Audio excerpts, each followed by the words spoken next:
The sound of the camera shattering on the floor was followed by a chilling silence. 3 men, their faces hardened by years of doing dirty work, stood in the center of the cramped room. The air smelled of wood smoke and the threat of violence. "You think a phone and a camera will save you?" the leader hissed, stepping over the broken tripod. "Madam, Chief says to bring you back. Quietly or in pieces, it doesn't matter to us." Mama Nika screamed, clutching her sons. But Papa Nika, his legs trembling, stood up. He picked up a heavy iron cooking tripod.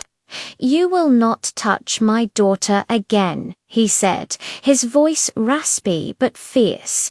"I have eaten enough of that man's shame. No more."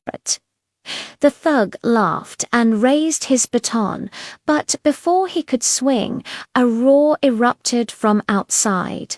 It wasn't the police. It was the neighborhood. In Ajegunle news travels faster than a data signal. The people who had watched Nneka grow up had seen the live stream. They had seen the men burst in. "Leave them," a voice shouted from the doorway. Within seconds, the small room was swarmed. The area boys might be rough, but they had a code. They saw a daughter of the soil being bullied, and they acted the thugs. Realizing they were outnumbered 50-1, scrambled out the back window and fled.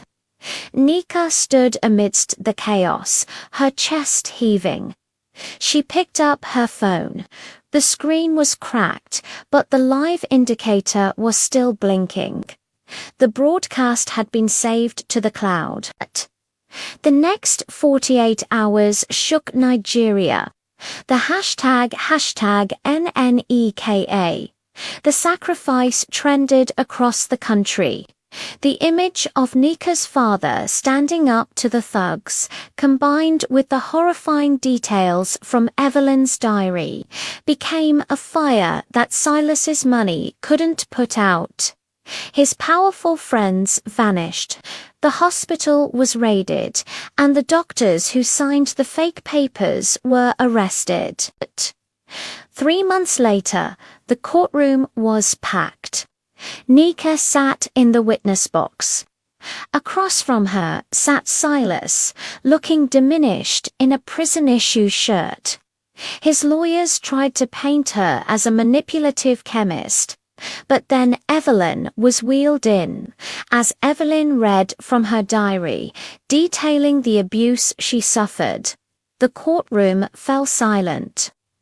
When it was Nika's turn, the judge asked her what she wanted: the properties, the settlements. Nika looked at her family. Her father was back on cheap medication, but his eyes were bright with pride. Her brothers were back in a government school, no longer ashamed. "My lord," Nneka said, her voice clear, "I don't want his houses.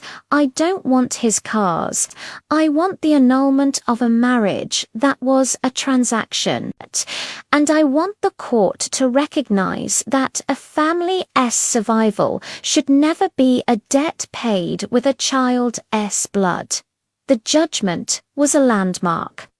Silas was sentenced to 15 years for kidnapping, assault, and witness tampering. His assets were frozen, with a large portion going to a trust for Evelyn's care and a foundation for victims of domestic abuse. 1 year later, the University of Ibadan campus was bustling.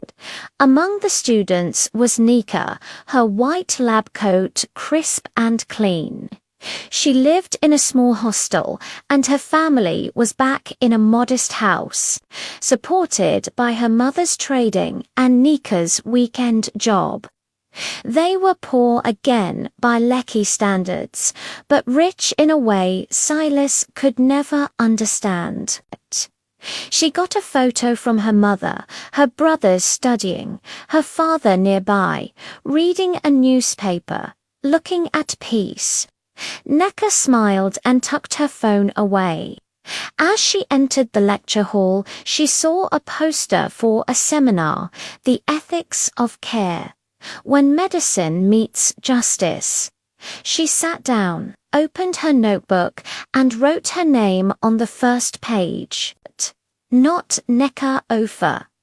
Just Nneka Okoro. The sacrifice was over. Her life had finally begun. Thank you so much for following Nneka's journey with us.